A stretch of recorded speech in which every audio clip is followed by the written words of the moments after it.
আসসালামু আলাইকুম everyone. So আজকে আপনাদের সাথে শেয়ার করব আমার স্পেশাল হোমমেড আলুর চিপস রেসিপি। তো দোকানের কেনা চিপসের চেয়ে এটা অনেক বেশি স্বাস্থ্যকর। প্রথমে আমরা ভালো মানের কয়েকটা আলু নিয়েছি এবং খোসা ছাড়িয়ে চিপস স্লাইস করে একদম পাতলা করে নিচ্ছি। তো এখন আমরা এগুলোকে ধীরে ধীরে স্লাইস করছি। এরপর আপনারা দেখতে পাচ্ছেন অনেক সুন্দর স্লাইস হয়েছে। এগুলো একটু লম্বা লম্বা করে কাটার চেষ্টা করবেন। এরপর আমি আলুগুলোকে আপনাদের সামনে দেখাচ্ছি, দেখুন কত সুন্দর হয়েছে। সো আমরা এখন জল দিয়ে সুন্দর করে ধুয়ে নিচ্ছি যাতে আলুর স্টার্চটা বেরিয়ে যায়।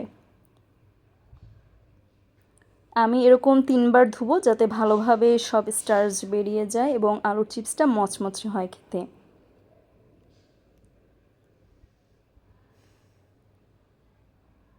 সো আপনারা দেখতে পাচ্ছেন আমি ধুয়ে নিয়েছি, কত সুন্দর লাগছে দেখতে। সো এবার সবচেয়ে জরুরি ধাপ, আমি আলুগুলো থেকে জল বের করে নিলাম এবং ফ্যানের নিচে এখন এগুলো আমি টিস্যু পেপার দিলাম এটার উপর যাতে আমি ফ্যানের নিচে শুকাতে পারি, আলুগুলো থেকে পানিটা ঝরে যায় সব। সো আলু যত বেশি শুকাবে আলুর চিপসটাই ঠিক তত মচমচে হবে। সো এগুলোকে আমি 2 ঘন্টার জন্য রেখে দিব আলুর ফ্যানের নিচে যাতে সব পানিটা ঝরে যায় আস্তে আস্তে করে।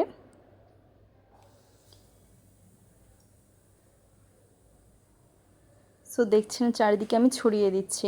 এক জায়গায় রাখলে পানিটা এক জায়গাতেই শুকাবে, ভিতরেরগুলো ভিজা থাকবে। সো চারিদিকে ছড়িয়ে দেওয়ায় চারিদিক থেকে পানিটা বের হয়ে যাবে।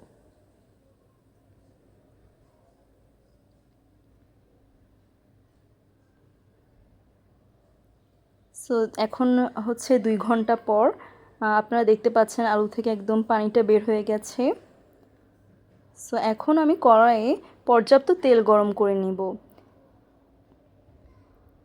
পর্যাপ্ত তেল দিয়ে একটু বেশি করে তেল দেওয়ার চেষ্টা করবেন, কারণ চিপস তেল যত বেশি হবে চিপসগুলো ভালো করে ভাজবে তত। আর আঁচটাও হালকা দিয়েছি।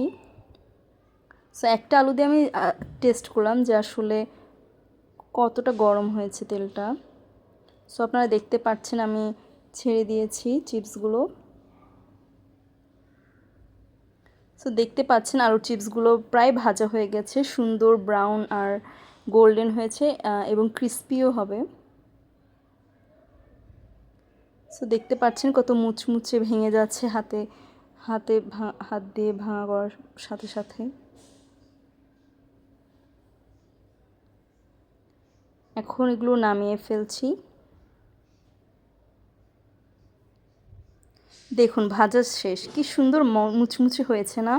এখন এরপর বিট লবণ যে কোনো আপনার পছন্দ মতো মশলা আপনি ছড়িয়ে নিলে রেডি হয়ে যাবে আমাদের হোমমেড আলুর চিপস।